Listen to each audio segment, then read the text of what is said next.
The scratches on Samuel Hartley's cabin door were 8 inches deep and carved through solid oak like it was soft pine. I need you to understand what that means. Oak doesn't carve easy. It takes a blade sharp as a razor and an arm strong enough to drive it through heartwood without stopping. But these weren't made by any blade. These were claws.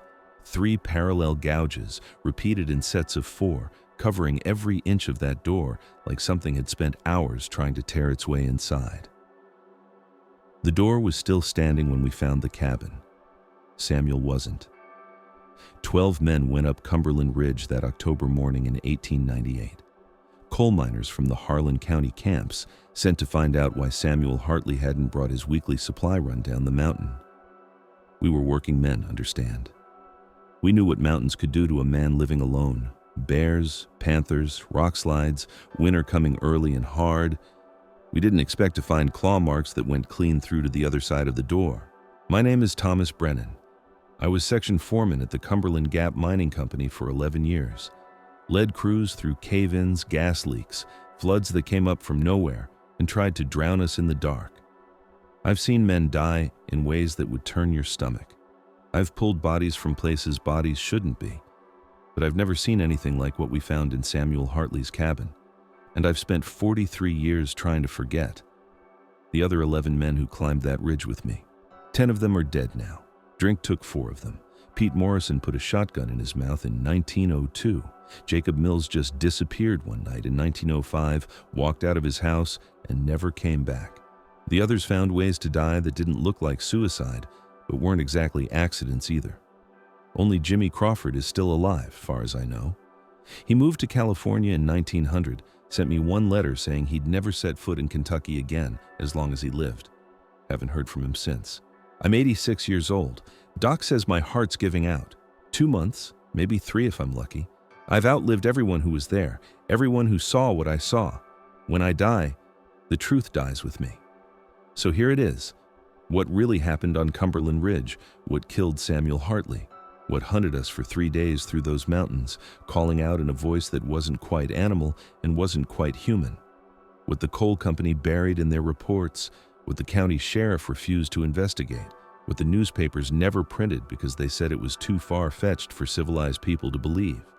The truth about the thing the mountain folk call Tailypo. October came early to the Cumberland Mountains that year. Snow dusted the peaks by the first week, and the maples had turned blood red before September was out. The air carried that sharp bite that warned of a hard winter coming, the kind that killed unprepared men in their sleep. Samuel Hartley was prepared. Been living alone up on the ridge for 6 years, trapping and hunting, bringing supplies to the mining camps scattered through the hills. He knew these mountains better than any man alive, knew which paths stayed clear in snow, which creeks ran year-round, where to find shelter when the wind turned mean. He was also the best shot in 3 counties, could put a bullet through a silver dollar at 50 yards with iron sights and never miss. Killed a black bear with 1 shot through the heart at 15 yards when it charged him near Straight Creek. That bear's hide hung in Hutchins's general store until the place burned down in 1903. Point is, Samuel Hartley wasn't a man who spooked easy, wasn't a man who died easy either. But he hadn't come down from his cabin in 2 weeks. The mining crews were running short on coffee, tobacco, ammunition. More importantly, Samuel never missed his supply runs, not in 6 years, not even when pneumonia laid him up for most of the winter of '96.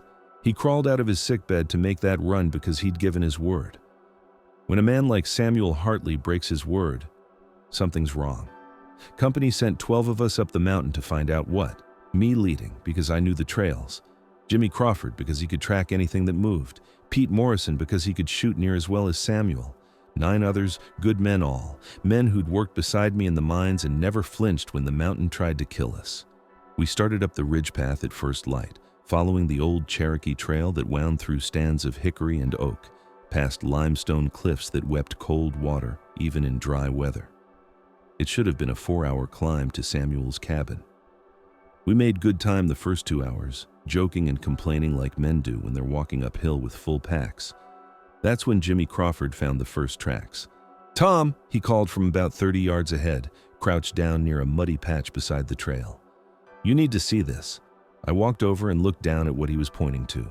3 toes, each ending in a claw mark nearly 2 inches long. The print was bigger than a man's hand, pressed deep into soft earth beside a stream crossing. "Bear?" asked Pete Morrison. Jimmy shook his head. "Bears got 5 toes, and they don't leave claw marks like that unless they're digging." He was right. I'd seen plenty of bear sign in these mountains. This was something else. The claws were too long, too sharp, and there was something about the spacing of the toes, the way they were arranged, that looked wrong. Not quite animal. Not quite anything I could name. "Fresh?" I asked. Jimmy touched the edge of the print with one finger, then stood up and wiped his hand on his pants. "Day or 2, maybe. Hard to tell with the rain we've had." We found more tracks as we climbed higher, always in muddy ground near water, always heading the same direction we were, up the mountain towards Samuel's cabin. The tracks got clearer as we followed them. 3 toes, like I said, but each one was nearly the length of a man's finger. The claws left gouges in the earth that looked deliberate, like whatever made them was marking territory. And the stride was wrong for any animal I knew. Too long for a bear, too wide for a panther, something bigger than either one, moving through the forest like it owned every tree and stone. "Whatever made these," Jimmy said when we stopped to rest around noon, "it's got to weigh 300 pounds, maybe more." I looked at the tracks we'd been following for 2 hours. Deep impressions in ground that should have been too hard to mark. Whatever this thing was, it was heavy enough to leave prints in soil that barely showed our own boot marks. And it was following the same path we were. Straight up the mountain to Samuel Hartley's cabin. The last mile of trail switchbacked through dense timber, massive oaks and chestnuts that blocked most of the sky. The air got colder as we climbed, and a wind picked up that moaned through the branches like something in pain. None of us talked much. We were thinking about those tracks, about how fresh they looked, about Samuel Hartley, who hadn't been seen in 2 weeks. Jimmy Crawford found the first sign of real trouble about a 1/4 mile from the cabin. "Jesus," he said, and his voice went quiet in a way that made the rest of us stop walking. He was standing beside a massive oak tree, maybe 4 feet through the trunk. The bark on the far side was shredded in long strips hanging down like ribbons. But it wasn't storm damage or lightning. These were claw marks, 4 parallel gouges, each one starting about 7 feet up the trunk and running down to head height. Whatever made them had reared up on its hind legs to mark that tree. "Nay, that's territorial marking," said Billy Hutchins, who knew tracking almost as well as Jimmy. "Something claiming this area." I walked around the tree to get a better look. The marks were deep, cut through bark and into the heartwood beneath. The wood inside was lighter than the bark, showing that this had happened recently. Maybe a week ago. Maybe less. "Boys," I said, and my voice sounded steadier than I felt. "Whatever made these tracks has been living up here. This is its home ground now." We found 3 more marked trees before we reached the clearing where Samuel's cabin sat. Each one clawed the same way, long gouges starting high and running down to a man's eye level. Like something was leaving a message for anything that walked upright. "This is mine now. Stay out." The cabin sat in a natural clearing about 50 yards across, backed up against a limestone cliff that rose another 100 feet above. Samuel had built it smart with thick log walls and a stone foundation that would turn water and keep the damp out. Smokehouse to one side, root cellar dug into the hillside, corral for his mule, though the mule was gone now. Everything a man needed to live alone in the mountains and live well. But the cabin door hung open, moving slightly in the wind, and even from 30 yards away, we could see the scratches covering every inch of the wood. "Samuel!" I called out. "Samuel Hartley!" No answer, just whine through the trees and the creak of that door swinging on its hinges. We spread out as we approached the cabin, rifles ready. I'd been in enough mind collapses to know when something felt wrong. The air was too quiet, no birds singing, no squirrels chattering in the trees. Even the insects had gone silent, like every living thing in these woods had decided to be somewhere else. The door was oak, thick as a man's wrist and bound with iron straps. Samuel had built it to keep bears out, maybe panthers if any were still living in these mountains. But something had tried to claw its way through, and nearly succeeded. 8 parallel lines, 4 sets of gouges, covered the door from top to bottom. Some of them went clean through to the other side. "What's got claws that long?" Pete Morrison asked. Nobody answered because none of us knew. I pushed the door open wider and stepped inside, rifle raised. The cabin was one big room with a sleeping loft, neat and clean like Samuel always kept it, everything in its place. Coffee pot on the cold stove, plate and cup washed and set on the shelf, blankets folded at the foot of his narrow bed. But Samuel Hartley was gone. Jimmy Crawford found blood on the floor near the door. Not much, just a few dark stains soaked into the wood planks. And there were more claw marks on the inside walls, lighter than the ones on the door, but still deep enough to show white wood beneath the bark. "Tom," called Billy Hutchins from the back of the cabin, "look at this." He was standing beside Samuel's gun rack. 2 rifles still hung there, both loaded, both clean and ready to fire. Samuel's pistol sat on the table beside his bed, also loaded. None of his weapons had been touched. "Man fights for his life," Billy said. "He reaches for a gun. Samuel had 3 guns within arm's reach. Why didn't he use them?" I studied the claw marks on the inside walls, trying to understand what I was seeing. They started near the door and ran along both sides of the room, but they weren't random. They followed a pattern like something had been pacing, back and forth, marking its territory while something else cowered in the corner. "Maybe he wasn't fighting," I said. "Maybe he was hiding." That's when Jimmy Crawford found the hole in the wall.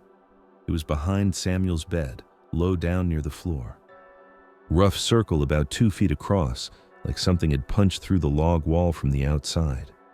The edges were splintered inward, wood scattered across the floor in pieces no bigger than kindling. I knelt down and looked through the hole. It went straight through the wall, through logs that were 8 inches thick.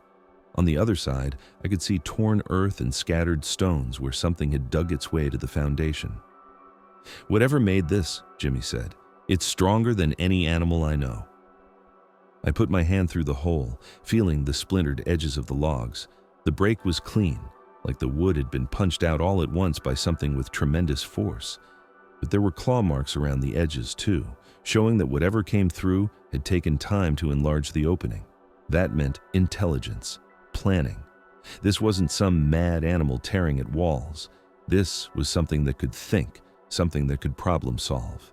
Something that had wanted inside Samuel's cabin badly enough to dig through 8 inches of solid oak. We searched the cabin for another hour, looking for any sign of what had happened to Samuel Hartley.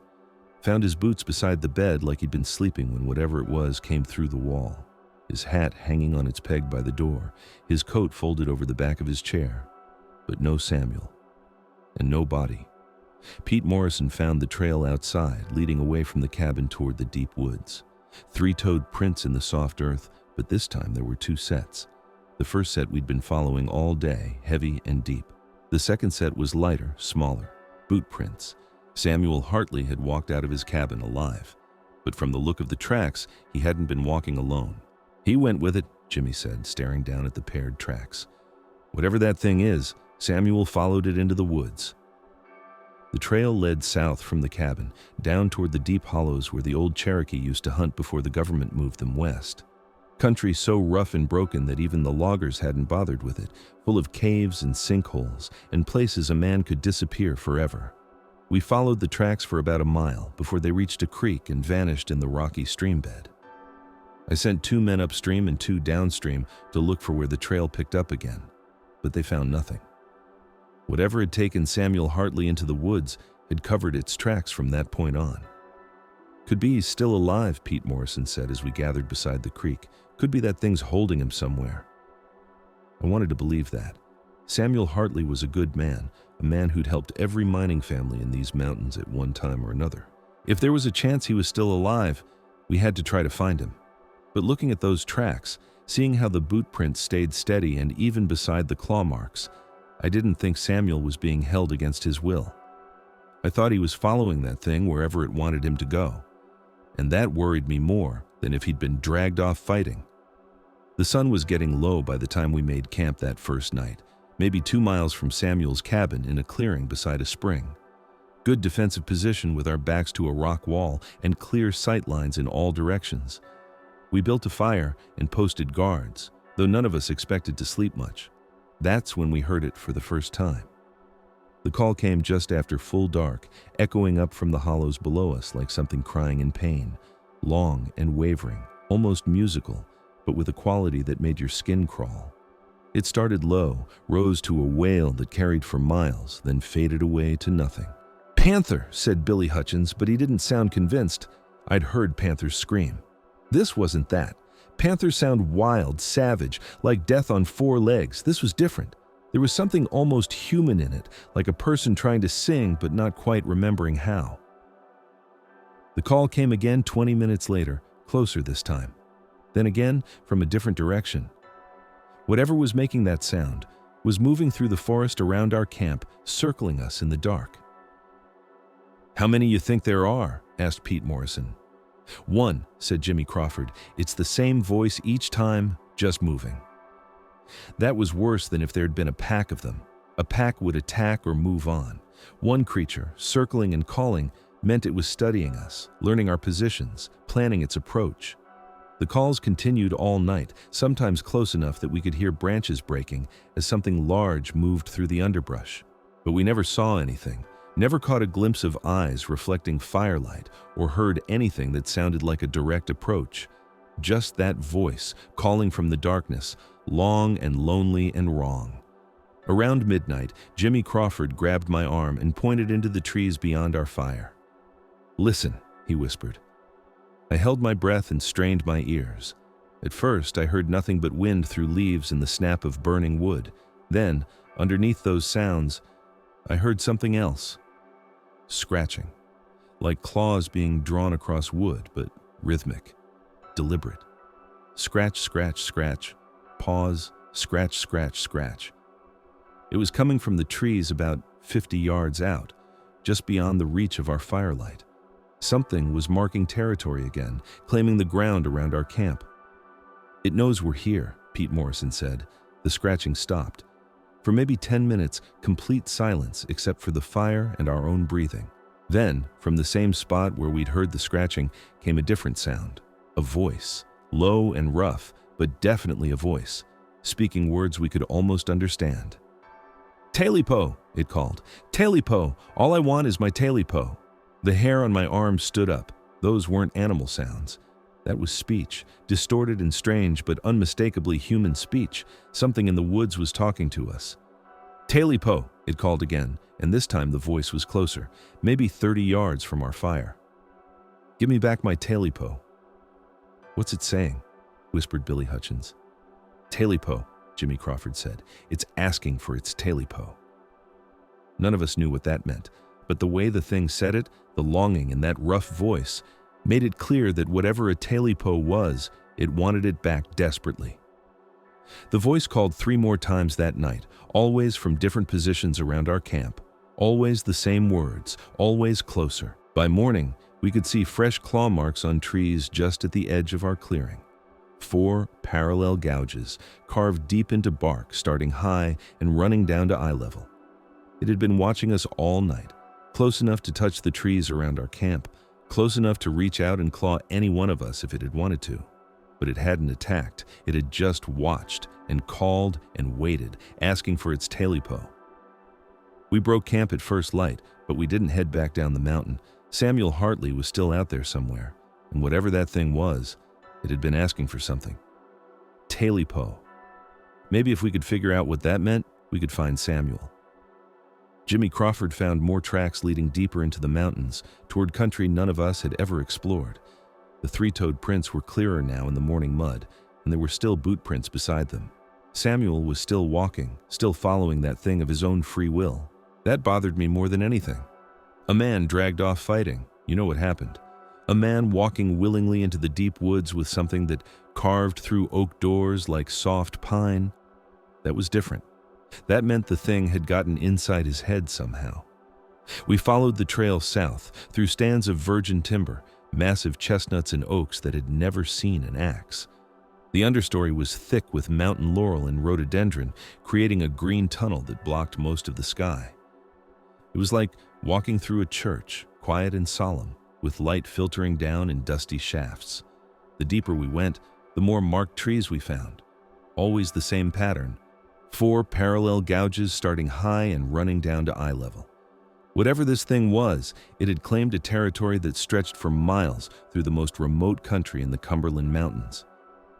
Around midday, we came to a place where the trail split. The main path continued south toward Straight Creek, but there was another path, fainter, that branched off to the east toward a series of limestone ridges honeycombed with caves. Jimmy knelt down to study the tracks. "Both sets went east," he said, "toward the caves." I'd heard stories about those caves from the old Cherokee who used to hunt these mountains. Sacred places, they said, places where the spirits of the forest went to dream.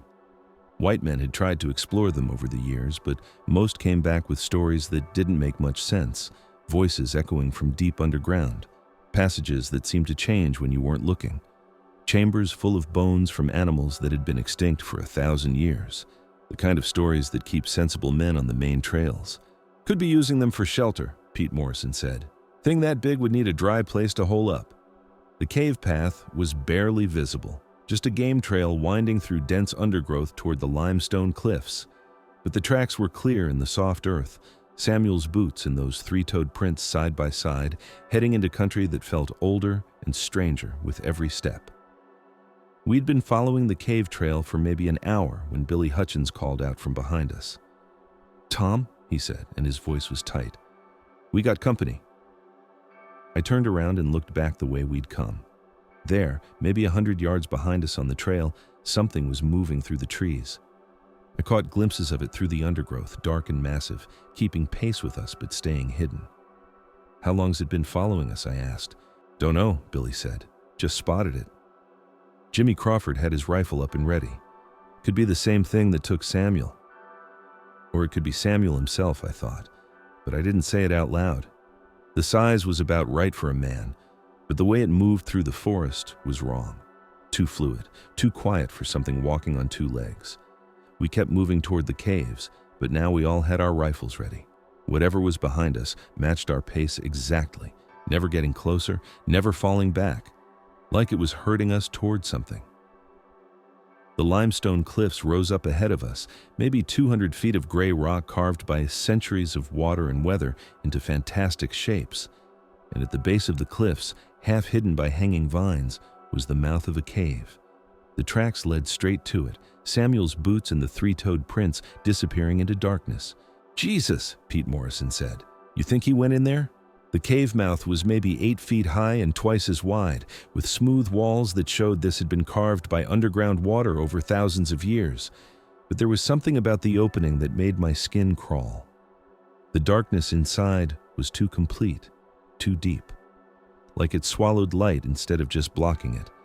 And there was a smell coming from the cave, musky and wild, like an animal's den, but with something else underneath. Something sweet and rotten, like meat left too long in summer heat. Jimmy Crawford walked to the cave mouth and peered inside.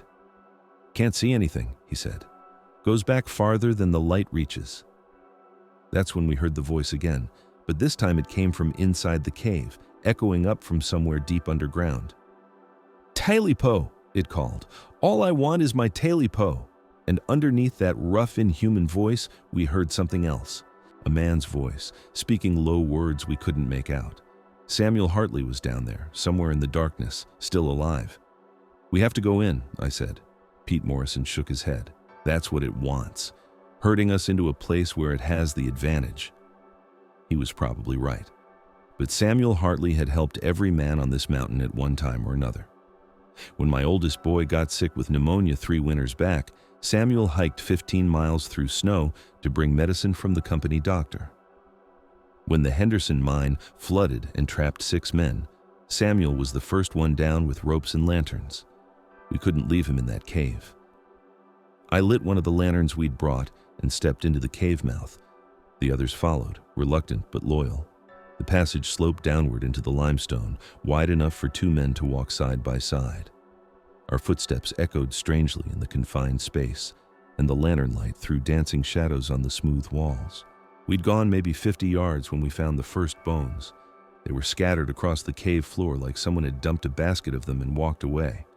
Animal bones, mostly. Deer skulls with the antlers still attached, ribs from bears and panthers. But there were other bones too, bones from animals I couldn't identify. too big for anything that lived in these mountains now. "This is its den," Jimmy Crawford said quietly. "Been living here for God knows how long." The bones crunched under our feet as we walked deeper into the cave. Some of them looked old, weathered, and yellow with age. Others were newer, still showing traces of dried meat and sinew. This thing had been hunting these mountains for years, maybe decades. The passage opened into a larger chamber, and our lantern light revealed something that made us all stop walking. Scratches covered every inch of the walls, not random claw marks, but patterns.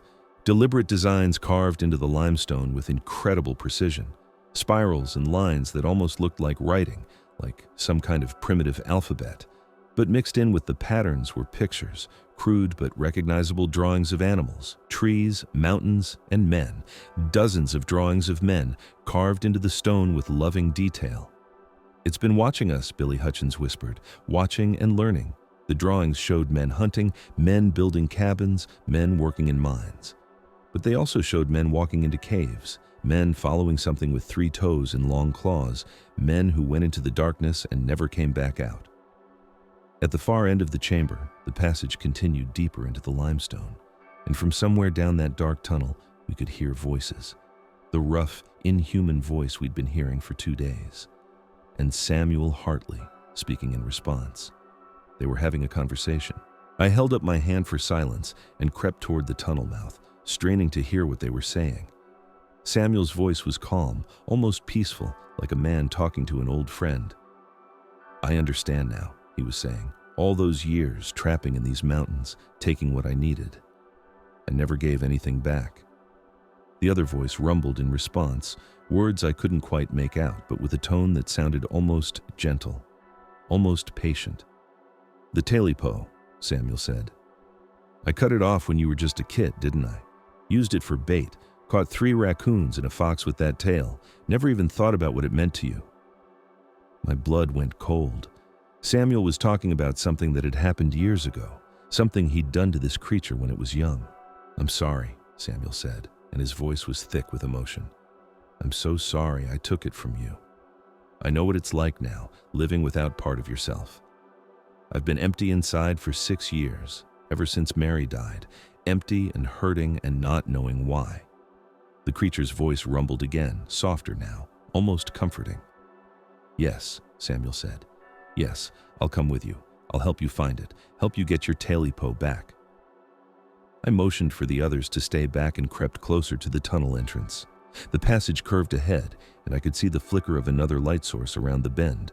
Not lamplight or firelight, but something else, something that glowed with its own cold radiance. I peered around the curve and saw them. Samuel Hartley sat on a flat stone in a circular chamber, still wearing the same clothes he'd had on when he left his cabin, but his face had changed.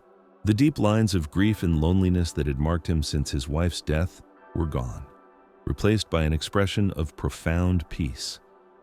Beside him sat the thing that had been stalking these mountains. It was larger than a man, but smaller than I'd expected.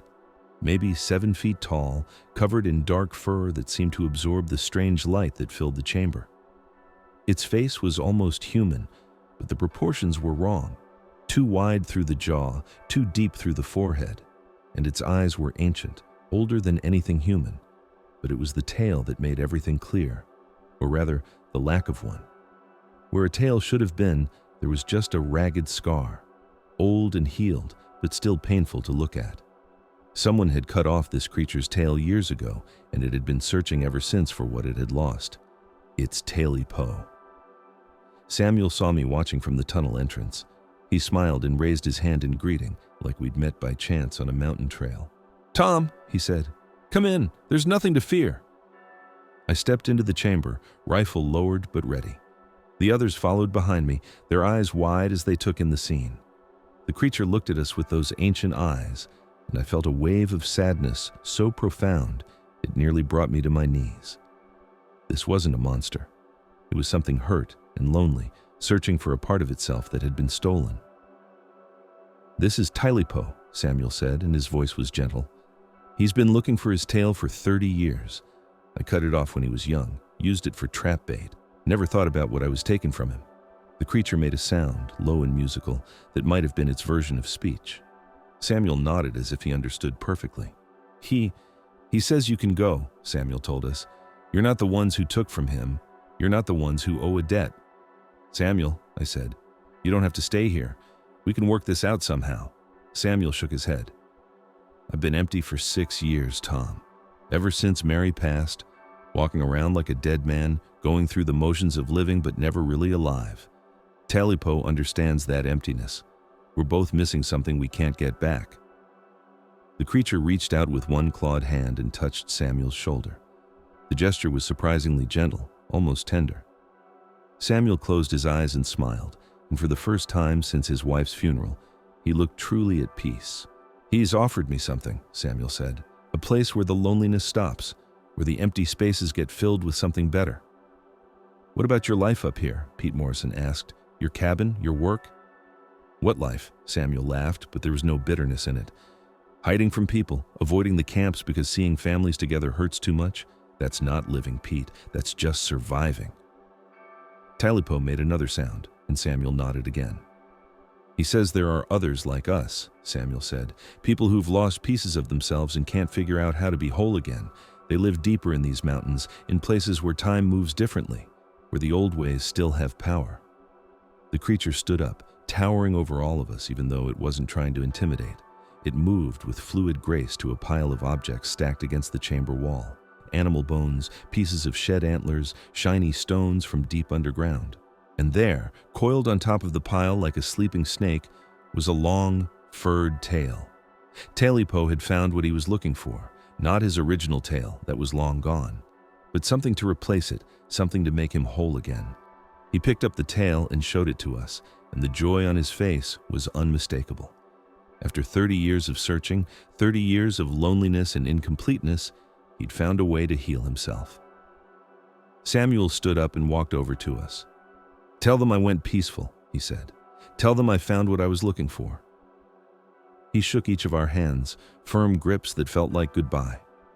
Then he walked back to Tailypo, who had somehow attached the new tail and was swishing it back and forth like a cat testing unfamiliar movements. We'll be going deeper into the mountains, Samuel said, to the places where the Cherokee used to say the spirits lived. I don't expect I'll be coming back to the surface world. Tailypo moved toward a passage at the back of the chamber, one that sloped down into depths we couldn't fathom. Samuel followed without looking back, walking steadily into darkness that swallowed their forms like water. The last thing we heard was Samuel's voice, echoing up from somewhere far below. Thank you, he called, for coming to look for me, for caring enough to try. Then silence. We made our way back through the caves and out into daylight that seemed harsh after the gentle glow of that underground chamber. The thing that had been following us was gone. The marked trees we passed showed no fresh scratches. Whatever territorial claim had been made in these mountains had been settled. It took us most of 2 days to get back to the mining camps. We reported that Samuel Hartley had died in a cave collapse, that we'd been unable to recover his body. The company filed the appropriate paperwork. The county sheriff closed the case without investigation. Samuel's cabin was boarded up and eventually reclaimed by the forest. Nobody asked too many questions about a mountain man living alone. People died in these hills all the time. But the other 11 men who climbed that mountain with me, they knew what we'd really seen. They knew Samuel Hartley had made a choice, had found something in those caves that filled the empty places in his life. Most of them couldn't live with that knowledge. Pete Morrison started drinking heavy after we got back, talking about things that made no sense to people who hadn't been there, about creatures older than human memory, about debts that could only be paid with pieces of yourself. He put a shotgun in his mouth in 1902, left a note saying he was tired of being incomplete. Jacob Mills tried to go back to the caves in 1905. His family found his clothes and gear at the trailhead, but Jacob himself was gone. Walked into those mountains and never came out, just like Samuel had done. Billy Hutchins drank himself to death by 1907. The others found different ways to die, but they all died young. All except Jimmy Crawford, who ran to California and never set foot in Kentucky again. And me. I'm the last one left who knows what really happened on Cumberland Ridge. 86 years old with a failing heart, and I've spent 43 years carrying this story alone. I never went back to those caves. Never even went near that part of the mountains again. But sometimes, on quiet nights when the wind moves through the trees just right, I hear something that might be voices echoing up from deep underground. Peaceful voices, singing songs in languages that predate human memory. Samuel Hartley among them. I don't know if Tailypo still lives in those caves. I don't know if Samuel found the peace he was looking for in whatever place they went to together. I don't know if there are others like them, people and creatures who've learned to heal the empty spaces in each other. I just know that debt and loneliness are powerful things, and that sometimes the monsters we fear turn out to be just as broken and searching as we are. The coal company buried this story because it was bad for business. The newspapers wouldn't print it because it didn't fit their idea of how the world worked. The sheriff refused to investigate because some truths are too strange for official reports. But 17 good men climbed that mountain and only 12 came back. Samuel Hartley deserves to be remembered as more than a mining accident. He deserves to be remembered as a man who found what he was looking for, even if it wasn't what the rest of us expected. Sometimes at night when my heart skips and stutters and reminds me that my time is running out, I think about Samuel's choice, about walking away from loneliness and emptiness into something deeper and older and more complete. I think about it, but I've never been brave enough to follow. Make of it what you will.